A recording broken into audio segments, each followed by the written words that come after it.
Bonjour tout le monde.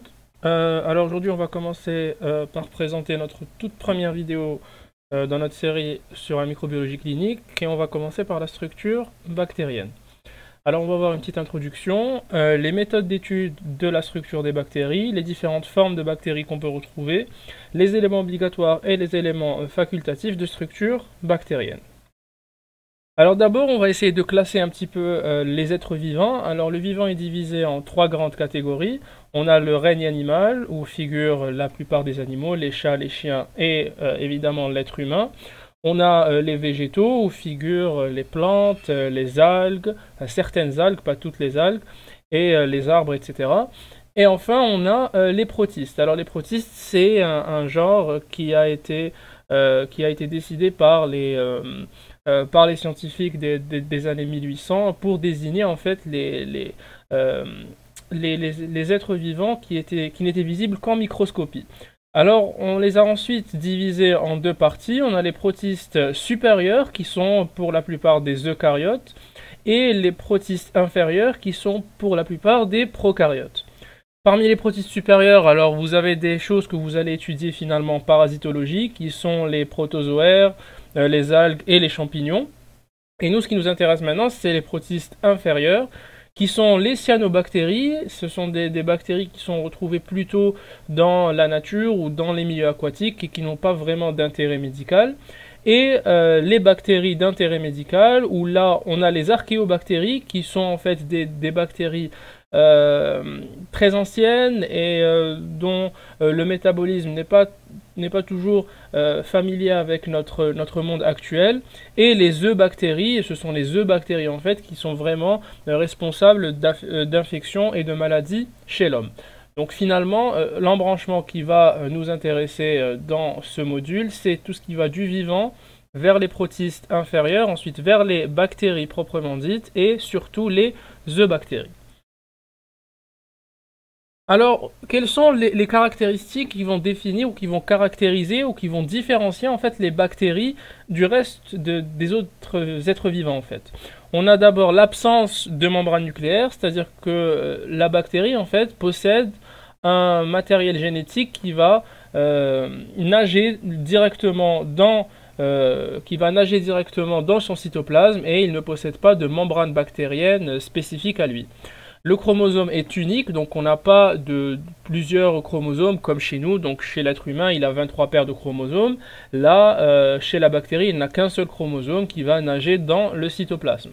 On n'a ni mitochondrie, ni système endomembranaire, donc on n'a pas de réticulum endoplasmique, d'appareil de Golgi, de lysosome, etc. Donc finalement, c'est juste un être vivant avec sa propre fabrique d'énergie, donc il n'a pas besoin de mitochondrie. Et enfin, il possède une paroi ou un peptidoglycane, et c'est caractéristique des bactéries, cette paroi qui va le protéger contre le milieu extérieur. Alors les méthodes d'étude, comment est-ce qu'on va étudier les bactéries? Alors vous allez voir un petit peu ça en détail dans le cours sur le diagnostic bactériologique, mais en gros on a trois étapes ou trois méthodes pour voir les bactéries. On a l'examen à l'état frais, alors tout ça en fait on va essayer de voir un petit peu au microscope. C'est toujours en microscopie optique ici. Donc on va voir au microscope, est-ce qu'il y a des cellules inflammatoires, est-ce qu'il y a des bactéries qui ont une forme particulière, par exemple si elles sont incurvées, ou si elles possèdent un flagelle, ou encore est-ce qu'elles sont mobiles.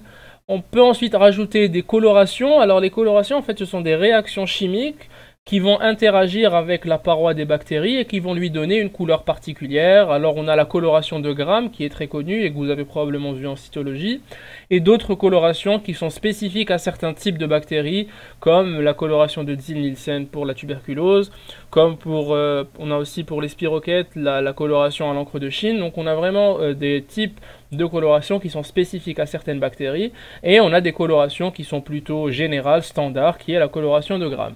Après, pour les études qu'on qu'on peut effectuer en laboratoire. On peut faire des examens en microscopie électronique, et là ça va nous permettre d'étudier l'ultrastructure de la bactérie, c'est-à-dire son contenu en cytoplasme, en cytosquelette par exemple. Donc on va voir carrément la structure moléculaire de cette bactérie. Mais en pratique courante, le diagnostic bactériologique, en fait, il va s'arrêter à l'examen à l'état frais et à l'examen en microscopie optique avec coloration.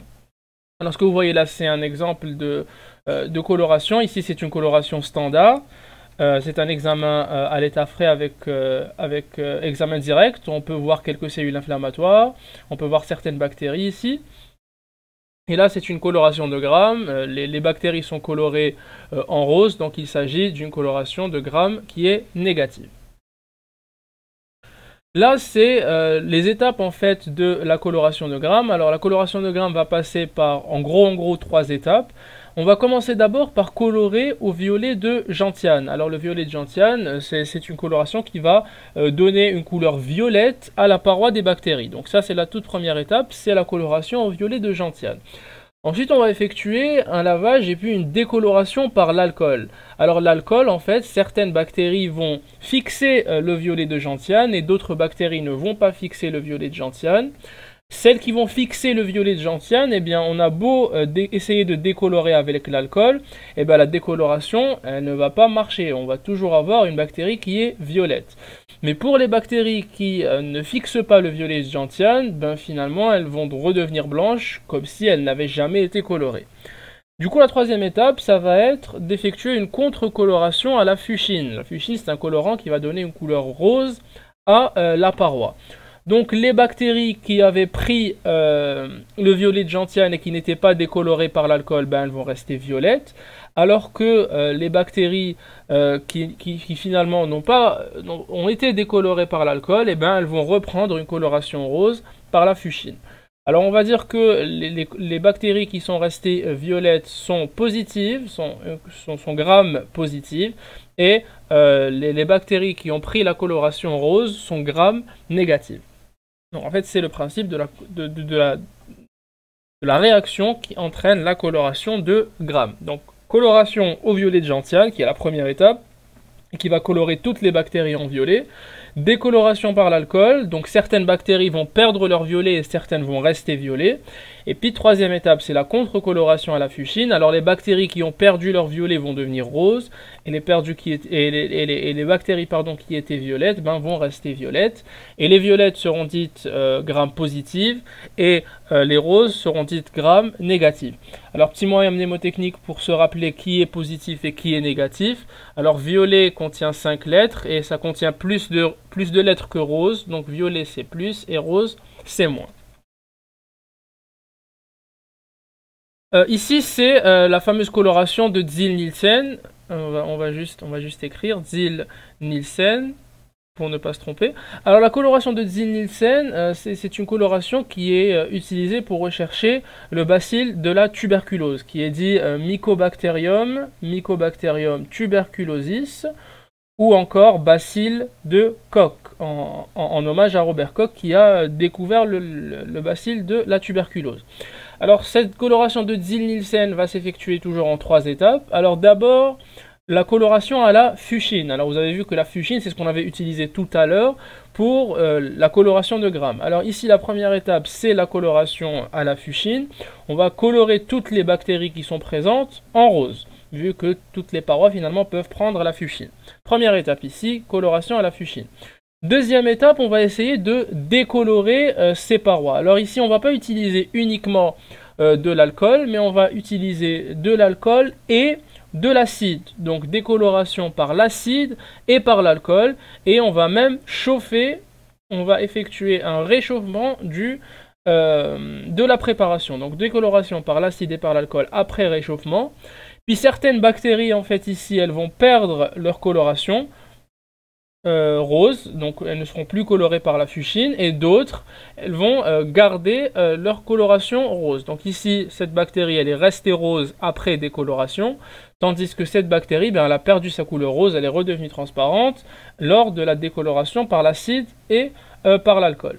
Ensuite, on va effectuer une contre-coloration au bleu de méthylène. Alors, c'est le même principe qu'on avait vu tout à l'heure pour la contre-coloration à la fuchsine.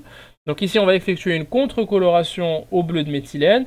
Alors, les bactéries qui étaient blanches, ben, elles vont finalement prendre le bleu de méthylène et vont se retrouver en bleu.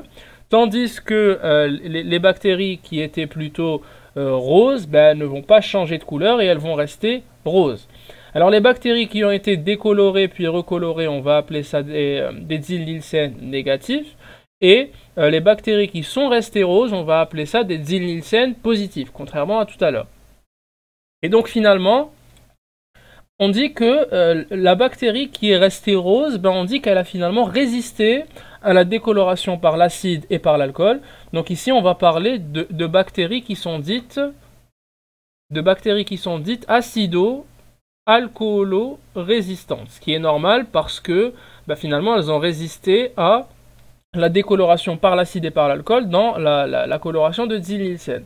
Et les bactéries acido-alcoolo-résistantes ou BAR avec 2A, c'est en fait, on utilise ce terme pour définir le bacille de Koch en pratique clinique. Donc quand on parle de BAR ou de BK, c'est exactement la même chose. Et donc ici, c'est le principe de la coloration de Ziel-Nielsen qui va faire apparaître le Mycobacterium tuberculosis ou le bacille de Koch comme étant des bacilles qui sont roses à rouge sur un fond bleu à cause du bleu de méthylène.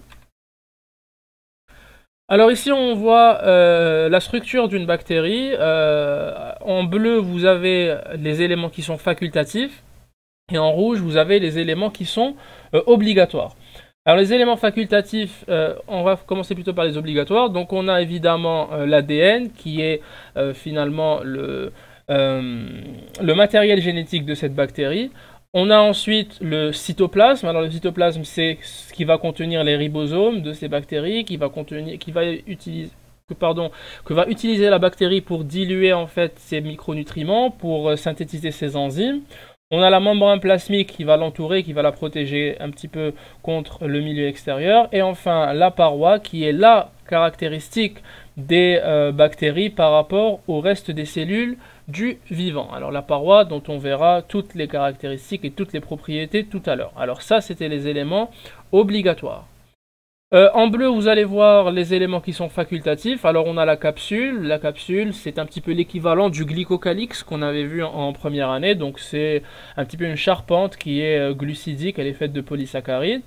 On a les pili qui sont des petits prolongements en forme de poils, d'où le mot pilus, donc poil, et qui va servir à l'adhésion de la bactérie aux différentes muqueuses. On a le plasmide qui est un matériel génétique secondaire, circulaire, qui en fait ne fait pas partie du chromosome et qui contient la plupart du temps des gènes de résistance aux antibiotiques. Et le flagelle qui va permettre à la bactérie d'être mobile, un petit peu comme les flagelles des spermatozoïdes. Donc on a vu d'un côté les éléments obligatoires qui sont l'ADN, le cytoplasme, la membrane plasmique et la paroi. Et de l'autre côté les éléments facultatifs qui sont la capsule, les pili, les plasmides et enfin le flagelle. Alors ici vous voyez des exemples de formes de bactéries. Alors quand on voit nos bactéries soit à l'examen direct, soit après coloration, on se rend compte finalement qu'elles n'ont pas toujours toutes la même forme. Alors certaines sont plutôt allongées, d'autres sont plutôt rondes, d'autres sont plutôt incurvées. Et pour pouvoir un petit peu les décrire, on leur a donné des noms à ces formes. Donc les formes, on leur a donné des noms. Par exemple, les bactéries qui ont une forme de ressort un petit peu, on appelle ça des spirilles. Les bactéries qui ont une forme de bâtonnet, ce sont des bacilles. Les bactéries qui ont une forme arrondie, c'est des coques ou des cocci. Les bactéries qui ont une forme plutôt incurvée, c'est des vibrions. Et enfin, les bactéries qui sont un petit peu arrondies, mais pas vraiment, et un petit peu allongées, mais pas vraiment, on leur donne un nom qui est intermédiaire. Donc ce sont des cocobacilles. Donc un petit peu cocci et un petit peu bacilles. Donc les spirilles, les bacilles, les coques ou les cocci, les vibrions et les cocobacilles. Alors il y a d'autres types ou d'autres formes de bactéries qui n'ont pas été décrites ici, mais j'ai décidé de prendre les plus fréquentes et surtout celles qui sont d'intérêt clinique. Alors parmi les spirilles, par exemple, on a Spirillum volutans, qui est une bactérie qui est plutôt utilisée dans l'industrie pharmaceutique. On pourrait décrire ici le tréponème pâle ou ou d'autres bactéries, mais il n'y en a pas beaucoup qui ont une forme de spirie.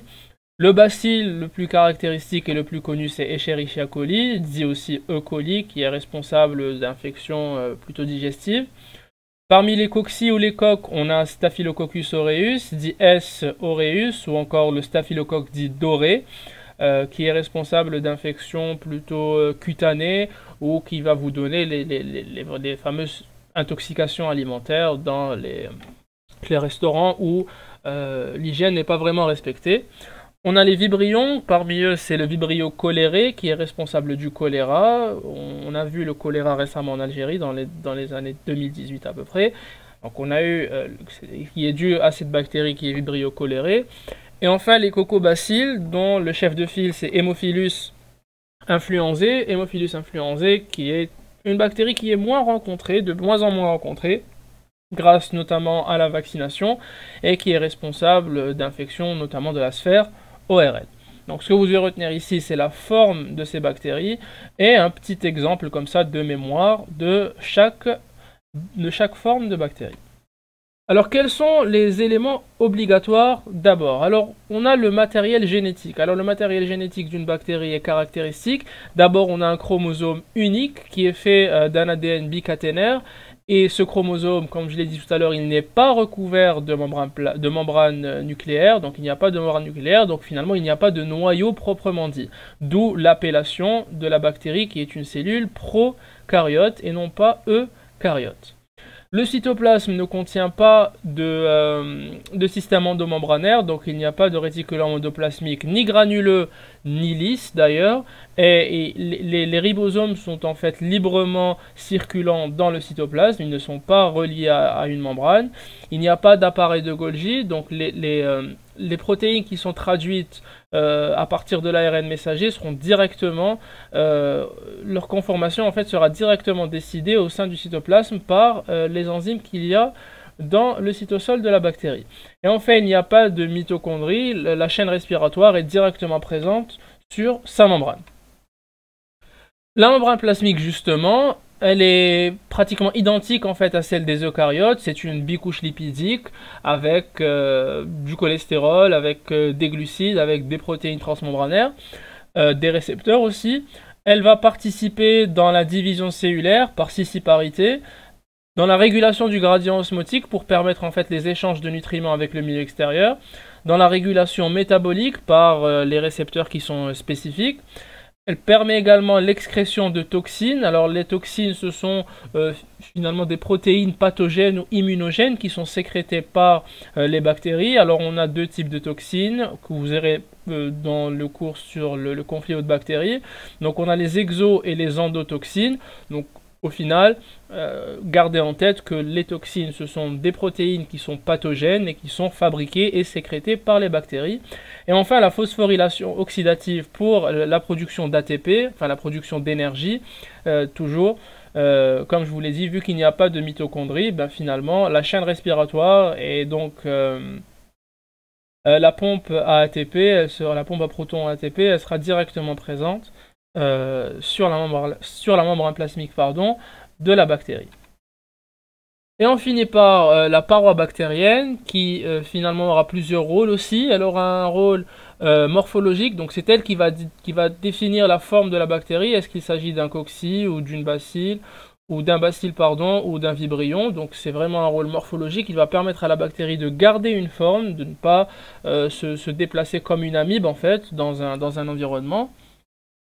Elle aura un rôle dans la reconnaissance par la coloration, donc certaines bactéries seront dites gram-positifs ou gram-négatifs, et ça c'est dû finalement à leur paroi, donc la paroi gram-négatif aura une structure qui sera différente de la paroi gram-positif, et c'est ce qui va faire que certaines parois vont garder le violet de gentiane et d'autres seront décolorées par l'alcool.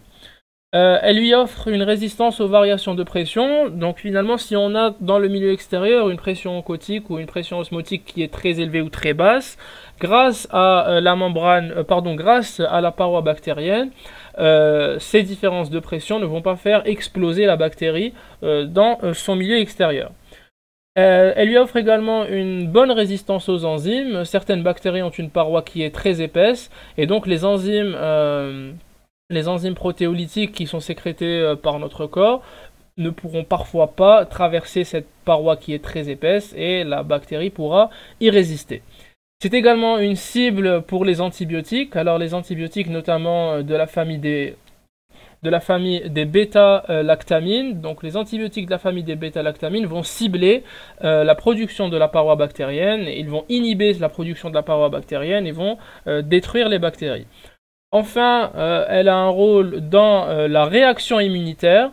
Je ne sais pas si vous vous en souvenez, mais dans les bactéries à gram négatif, on va voir tout à l'heure que dans leur paroi, on a une protéine qui s'appelle le LPS, donc les lipopolysaccharides. Et ces LPS sont parmi les activateurs, par exemple, du système du complément dans sa voie alterne. Et c'est pour ça qu'on dit que la paroi bactérienne a un rôle dans la réaction immunitaire. Donc morphologie, ça va permettre à la bactérie de garder une forme caractéristique, soit en coccus, soit en bacille, soit en vibrion. La coloration, gram positif ou gram négatif, elle est liée justement à la composition de cette paroi. La résistance aux variations de pression oncotique et de pression osmotique, la résistance aux enzymes grâce à l'épaisseur de la paroi, la cible d'antibiotiques qui est surtout les bêta-lactamines, et enfin la réaction immunitaire par stimulation des protéines du système du complément. Alors voici la différence entre les parois à gram positifs et les parois à gram négatifs. Alors la paroi à gram positif, on voit ici, alors ce que vous voyez c'est la bicouche lipidique, donc là c'est la membrane. On a un espace qu'on appelle l'espace périplasmique qui est entre la membrane et la paroi proprement dite. Et ici vous avez ce qu'on appelle le peptidoglycane. Alors la paroi bactérienne, surtout de gram positif, elle est faite d'une épaisse couche de peptidoglycane. Alors c'est quoi peptidoglycane? Alors peptidoglycane c'est une longue chaîne glucidique, comme on le voit ici, je vais essayer de dessiner là. Donc c'est une longue chaîne glucidique, entre elles on a des ponts protéiques. Une longue chaîne glucidique avec des ponts protéiques entre ces chaînes glucidiques. Donc on a plus de glucides que de protéines, c'est pour ça qu'on parle de peptidoglycane. Donc le peptidoglycane, c'est cette épaisse couche faite de glucides et de protéines qui va permettre donc à la bactérie d'avoir cette forme caractéristique et cette coloration caractéristique. Les bactéries à gram positif ont une épaisse couche de peptidoglycane avec de l'acide teichoïque ici en vert, et cet acide teichoïque a un fort pouvoir pathogène. Dans cet espace périplasmique que je vous ai mis ici, cet espace qui est entre la membrane et le peptidoglycane, on a des enzymes qu'on appelle la transpeptidase ou la PLP. Alors la transpeptidase ou la PLP pour protéines liant la pénicilline. La pénicilline, c'est un antibiotique que vous connaissez, c'est un antibiotique de la famille des bêta-lactamines. Et cette PLP ou cette transpeptidase, c'est une enzyme qui va participer à la fabrication du peptidoglycane. C'est elle qui va créer en fait les ponts glucidiques, les ponts protéiques qui relient les longues chaînes glucidiques du peptidoglycane. Donc finalement, si la pénicilline ou les autres bêta-lactamines arrivent à inhiber cette PLP, on n'aura pas de production de peptidoglycane, donc on n'aura pas de production de paroi et on aura la mort de la bactérie, et c'est comme ça que va agir cet antibiotique. Donc dans les parois à gram positif, on a la membrane plasmique en bas, ensuite on a l'espace périplasmique qui va séparer la membrane plasmique du peptidoglycane, et donc en haut on a le peptidoglycane avec ses chaînes glucidiques et ses ponts protéiques et les filaments d'acide teichoïque et d'acide lipoteichoïque qui va s'enfoncer un petit peu profondément dans cette paroi, parfois jusqu'à arriver à la membrane plasmique. Dans l'espace périplasmique, on peut retrouver des protéines liées à la pénicilline ou des PLP qui sont la cible d'antibiotiques de la famille des bêta-lactamines. Donc ça, c'est pour les parois à gram positif. Ce qu'il faut retenir dans les parois à gram positif, c'est l'épaisseur du peptidoglycane. C'est très important. Et la présence d'acide teichoïque qui est un élément de virulence, un élément très pathogène. Dans les parois à gram négatif maintenant, vous avez toujours votre membrane plasmique en bas. Vous avez toujours votre espace périplasmique qui va la séparer du peptidoglycane qui est toujours présent. Mais ce qu'on remarque ici, c'est que déjà le peptidoglycane, il est très fin par rapport à la grosse couche de peptidoglycane qui est bien dense dans les parois à gram positif. Mais on remarque aussi qu'on a une deuxième paroi au-dessus de ce peptidoglycane qu'on va appeler la membrane externe. Et cette paroi va posséder des porines qui sont plus ou moins larges et qui vont permettre les échanges avec le milieu extérieur. Ces porines, cette membrane externe va lui conférer un aspect ou une caractéristique qui est la lipophilie. Donc finalement, ces bactéries qui ont une double paroi, qui ont une membrane externe et une membrane plasmique seront plus lipophiles que les bactéries à gram positif. Ce qui explique pourquoi finalement l'alcool ne peut pas décolorer les bactéries à gram négatif. Donc, ce qui explique pourquoi le violet de gentiane ne sera pas fixé par les bactéries à gram négatif parce qu'il n'est pas directement en contact avec le peptidoglycane. Ce seront des bactéries qui seront décolorées par l'alcool. Donc, caractéristique des bactéries à gram négatif, c'est d'une part la couche de peptidoglycane qui est très faible, qui est peu épaisse par rapport au gram positif, et surtout la présence de cette membrane externe avec des porines qui sont plus ou moins larges, qui vont permettre les échanges avec les milieux extérieurs. Alors ces porines, normalement, elles peuvent laisser passer des antibiotiques si on veut par exemple inhiber la PLP. On pourrait utiliser de la pénicilline par exemple qui va passer par ces porines pour inhiber la PLP. Mais il existe certaines pénicillines justement qui sont beaucoup trop grosses et beaucoup trop larges pour passer à travers ces porines. Et donc il y a certaines bactéries qui sont naturellement résistantes à la pénicilline à cause de leurs porines qui sont trop étroites. Donc à retenir sur cette plaque qui est très importante, on a deux types de parois. On a les parois à gram positif et les parois à gram négatif. Dans les parois à gram positif, on a une membrane plasmique, un peptidoglycane séparé par l'espace périplasmique. La membrane plasmique ressemble comme deux gouttes d'eau à celle du reste des cellules eucaryotes. Le peptidoglycane, il est très épais avec la présence d'acide thécoïque et d'acide lipothécoïque qui est finalement le facteur de pathogénicité de virulence dans les bactéries à gram positif. Et on a la présence de protéines liées en la pénicilline ou de PLP ou de transpeptidase dans l'espace périplasmique. Dans les parois à gram négatif, la membrane ne change pas. On a toujours cet espace périplasmique avec les PLP. Ce qui change, c'est que le peptidoglycane est plus fin par rapport aux bactéries à gram positif. On n'a pas d'acide thécoïque, mais on a une membrane externe avec des porines qui sont plus ou moins larges et qui vont permettre d'échanger avec le milieu extérieur. On va voir très rapidement les éléments facultatifs. Alors dans ces éléments facultatifs, on a la capsule. Donc je vous ai dit que la capsule c'est exactement comme le glycocalyx dont on avait parlé en cytologie. C'est une capsule qui est polysaccharidique et qu'on peut mettre en évidence grâce à la coloration par l'encre de Chine. On a le plasmide qui est un ADN bicaténaire et circulaire. Donc c'est un ADN en fait qui est extra-chromosomique, c'est-à-dire qu'il ne va pas faire partie du matériel génétique propre de cette bactérie et qui ne sera pas transmis selon les règles mendéliennes finalement. Et cet ADN circulaire ou ce plasmide va contenir le plus souvent des gènes de résistance aux antibiotiques. On a les pili c'est le pluriel de pilus, qui sont des prolongements protéiques de piline et qui sont situés tout autour des bactéries. On a les pili qui sont communs et qui sont très nombreux, ce sont des facteurs d'adhésion et de virulence de la bactérie, donc ils vont permettre un petit peu à la bactérie d'adhérer à l'épithélium ou peu importe donc, au niveau de quel tissu elle va essayer d'adhérer, donc ça sert un petit peu à ça les pili. Et on a des types particuliers de pili, ce sont les pili dits sexuels, et qui vont servir en fait à transmettre des gènes entre les bactéries grâce à ce qu'on appelle la conjugaison et qu'on verra une prochaine fois. Ensuite on a le flagelle. Alors le flagelle c'est un prolongement de la bactérie qui va lui permettre d'être mobile. Elle est composée de plusieurs sous-unités de flagelline et elle contient également des facteurs antigénicité ou un facteur antigénique. C'est ce qu'on appelle le facteur dit H, le facteur H qui est en fait le flagelle. Alors on a 4 types de bactéries selon la position de ce flagelle. Alors on a les bactéries dites monotriches, c'est-à-dire que leur flagelle est situé à une seule extrémité et qu'ils ne possèdent qu'un seul flagelle. On a les bactéries dites lophotriches qui vont posséder plusieurs flagelles mais à une seule extrémité. On a les bactéries amphitriches qui vont posséder 2 flagelles mais qui sont à 2 extrémités différentes.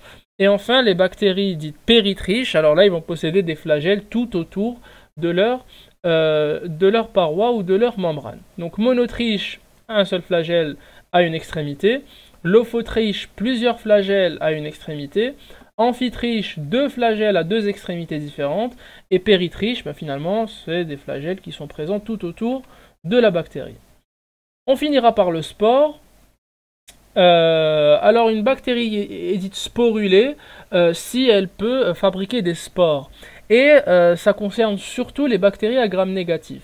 Alors les spores en fait permettent à la bactérie de résister aux différents changements brutaux de milieu. Alors s'il y a un changement brutal de température ou de pH ou de concentration en sel, le sel NaCl évidemment, donc s'il y a un changement brutal dans l'environnement de la bactérie, elle va finalement essayer de se protéger ou de se cacher. C'est le principe finalement de l'hibernation chez les ours. Quand il fait trop froid ou quand il n'y a pas assez à manger, les ours vont dormir et ils vont se mettre dans un état qui est quiescent, dans un état qui est latent, pour essayer de réserver un maximum d'énergie. Alors quand la bactérie est sporulée, cette spore va pouvoir adopter plusieurs localisations. On peut avoir des spores qui sont centraux, donc situés bien au centre de cette bactérie. Ils peuvent être terminaux, donc tout au bout de la bactérie, ou peuvent être plutôt subterminaux, c'est-à-dire un petit peu avant la bactérie. Donc il y a plusieurs localisations et vous allez trouver ça dans mon livre avec des schémas. Et je vous remercie.